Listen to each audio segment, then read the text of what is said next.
Kerala Congress M LDF വിട്ട് UDFിലേക്ക് തിരിച്ചെത്തുമെന്ന report തള്ളി party chairman Jose K Mani. ഇത്തരം വാർത്തകൾ വ്യാജമാണെന്നാണ് അദ്ദേഹം പറയുന്നത്. അന്തരീക്ഷത്തിൽ നിന്ന് സൃഷ്ടിച്ച വാർത്തയാണിത്. കേരള കോൺഗ്രസ് മുന്നണി മാറ്റത്തിൽ ഒരു ചർച്ചയും ആരുമായും നടത്തിയിട്ടില്ല എന്ന് ജോസ് കെ മാണി തുറന്നടിച്ചു. പാലാ കടുത്തുരുത്തി നിയമസഭാ സീറ്റുകൾ സംബന്ധിച്ച് ധാരണയായാൽ UDFിലേക്ക് തിരിച്ചുവരാമെന്ന് കേരള കോൺഗ്രസ് എം തീരുമാനമെടുത്തു എന്ന തരത്തിലാണ് വാർത്തകൾ പുറത്തുവന്നിരുന്നത്. LDF സർക്കാരിന് കീഴിൽ റബ്ബർ വില സ്ഥിരത ഫണ്ടും കാരുണ്യ പദ്ധതിയും അട്ടിമറിക്കപ്പെട്ടതാണ് അതൃപ്തിക്ക് കാരണമായതെന്നായിരുന്നു റിപ്പോർട്ട്.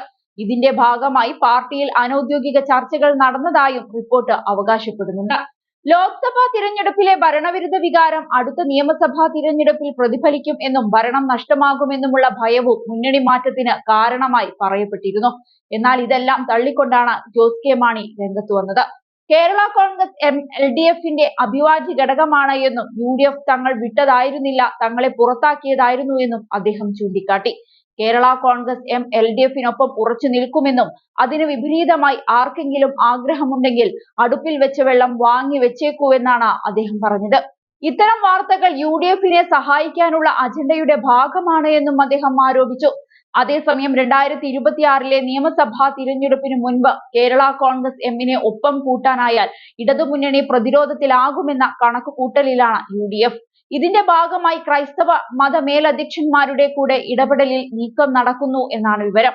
മുസ്ലിം ലീഗിന്റെ മധ്യസ്ഥതയിൽ ഇത് സംബന്ധിച്ച് പലവട്ടം അനൌദ്യോഗിക ചർച്ചകൾ നടന്നിട്ടുണ്ട് എന്നാണ് കേരള കോൺഗ്രസ് എം വൃത്തങ്ങളെ ഉദ്ധരിച്ച് പുറത്തുവന്ന മാധ്യമ റിപ്പോർട്ടുകൾ പറയുന്നത്.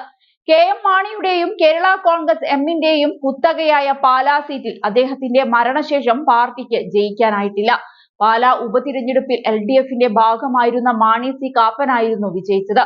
2021 നിയമസഭാ തിരഞ്ഞെടുപ്പിൽ കേരള കോൺഗ്രസ് എം LDFിനൊപ്പമായിരുന്നുവെങ്കിലും UDF പിന്തുണ മാണി സി കാപ്പൻ തന്നെയാണ് പാലായിൽ നിന്ന് വിജയിച്ചത്. UDFിലേക്ക് മടങ്ങിയാലും കേരള കോൺഗ്രസ് എമ്മിന് പാലാ സീറ്റ് ലഭിക്കുമോ എന്ന കാര്യത്തിൽ ഉറപ്പില്ല. അതേസമയം 2021 12 സീറ്റിൽ മത്സരിച്ച കേരള കോൺഗ്രസ് എമ്മിന് 5 സീറ്റിൽ മാത്രമാണ് വിജയിക്കാനായത്. അതിനാൽ തന്നെ കേരള കോൺഗ്രസ് എം മുന്നണിയിലേക്ക് എത്തിയതുകൊണ്ട് കാര്യമില്ല എന്ന വിലയിരുത്തലിലാണ് ഇടത് കേന്ദ്രങ്ങൾ.